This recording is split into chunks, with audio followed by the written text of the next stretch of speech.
Hi everyone, welcome back to our channel. ఈరోజు మా mummy Holi special అని చికెన్ బిర్యానీ చేసింది.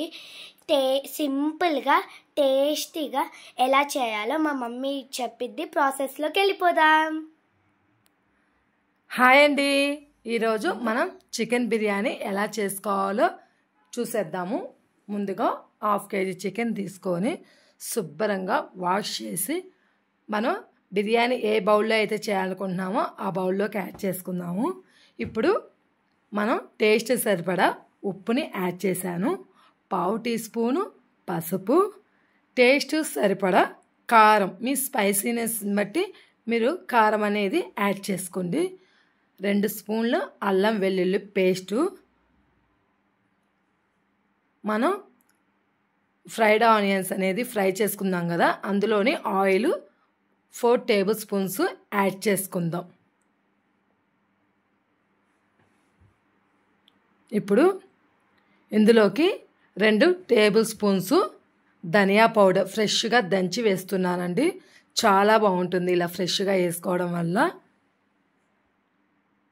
గరం మసాలా 1/2 టేబుల్ స్పూను,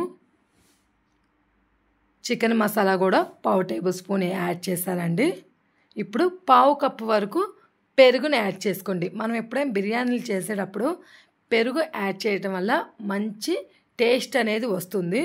ఇప్పుడు దీన్ని బాగా మిక్స్ చేసుకొని మీకు టైం ఉంటే 1 అవర్ పక్కన పెట్టుకోండి. లేదు టైం లేదు అంటే కనీసం 1/2 అవర్ అన్నా పక్కన పెట్టుకునేటట్టు ట్రై చేయండి. ఇప్పుడు రైస్ ఉడకబెట్టుకుందామండి. నేను బాస్మతి రైస్ తీసుకున్నాను. ఇందులో హోల్ గరం మసాలా, కొద్దిగా ఆయిల్ లేదా నెయ్యిని యాడ్ చేసుకొని ఒకసారి ఇలా మిక్స్ చేసుకోండి. మీ టేస్ట్ సరిపడా ఉప్పును కూడా వేసుకోండి. ఇక్కడ ఆ క్లిప్ మిస్ అయింది. ఇప్పుడు 75-80 వరకు ఉడికించుకోవాలి. ఇప్పుడు ముందుగా కలిపి పెట్టుకున్న చికెన్లోకి కొంచెం కొత్తిమీర, ఫ్రై చేసుకున్న ఆనియన్స్ వేసి ఒకసారి మిక్స్ చేసుకుందాం. ఇప్పుడు దీన్ని స్టవ్ వెలిగించుకొని గ్యాస్ మీద పెట్టేసుకుందాం. నేనైతే కొద్దిగా ఆయిల్ అనేది యాడ్ చేశాను. చికెన్ మంచిగా ఉడకాలి కాబట్టి, ఇందాక 4 టేబుల్ స్పూన్స్ మాత్రమే కాబట్టి. ఇప్పుడు రైస్ అయితే పొంగి వచ్చేసింది, చూద్దాము. మరో పక్క చికెన్ అవుతుంది. ఇలా 2 ఒకేసారి పెట్టుకోవడం వల్ల అది రైస్ 75-80% ఉడికేసరికి మనకి చికెన్ అనేది ఉడికిపోతుంది.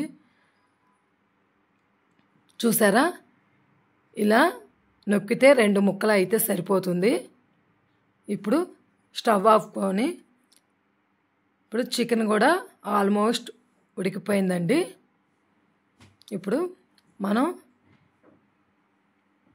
చూసారు కదా, నొక్కి చూస్తే ఉడికిపోయింది చికెను. ఇప్పుడు మనం ఇందులోకి అయితే రైస్ని యాడ్ చేసుకోవాలి. ముందుగా కొంచెం ఫ్రైడ్ ఆనియన్స్ అయితే యాడ్ చేసుకోండి, టేస్ట్ బాగుంటుందని చెప్తున్నా. కొద్దిగా కొత్తిమీర, ఇప్పుడు రైస్ యాడ్ చేసుకుందాం.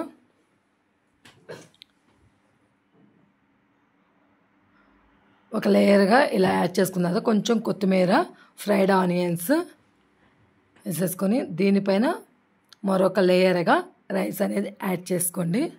ఫైనల్గా ఫ్రైడ్ ఆనియన్స్, జీడిపప్పు మీకు నచ్చితే జీడిపప్పు కూడా ఫ్రై చేసి ఇలా యాడ్ చేసుకోవచ్చండి, లేదంటే స్కిప్ చేసేయండి. టేస్ట్ బాగుంటుంది మనం జీడిపప్పు వేసుకోవడం వల్ల. ఫైనల్గా కొత్తిమీర ఇలా వేసుకొని కొద్దిగా నెయ్యి అండి, బాగుంటుంది ఇలా పైన నెయ్యి వేయడం వల్ల మంచి స్మెల్ వస్తుంది, టేస్ట్ కూడా చాలా బాగుంటుంది. చూసారు కదా,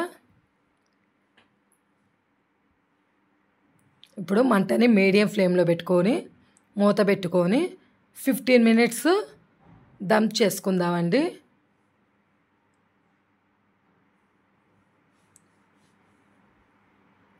మనం బిర్యానీ రెడీ అయిన తర్వాత వెంటనే వడ్డించుకొని తినకూడదండి.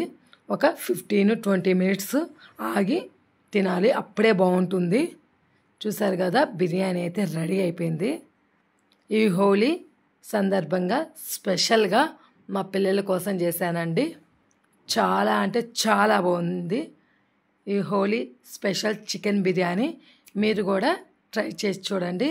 సింపుల్గా ఈజీగా ఇంతవరకు బిర్యానీ చేయని వాళ్ళు కూడా ఈజీగా చేసేయొచ్చండి. టేస్ట్ అయితే చాలా బాగుంది. నేను ఏ ఫుడ్ కలరు యాడ్ చేయలేదండి. సింపుల్గా చాలా బాగుంది. చాలా అంటే చాలా బాగుంది. మా పాప టేస్ట్ చేసి చెప్తుంది. వేడివేడిగా ఉంది అని అంటుంది మా పాప. చూడండి, తినేసి టేస్ట్ ఎలా ఉందో చెప్తుంది. చూసారు కదా, మీరు కూడా ఈ హోలీ రోజు మీ పిల్లలకి ఇలా స్పెషల్గా హోలీ రోజు చికెన్ బిర్యానీ చేసి పెట్టండి. ఓకేనా ఫ్రెండ్స్, బాయ్.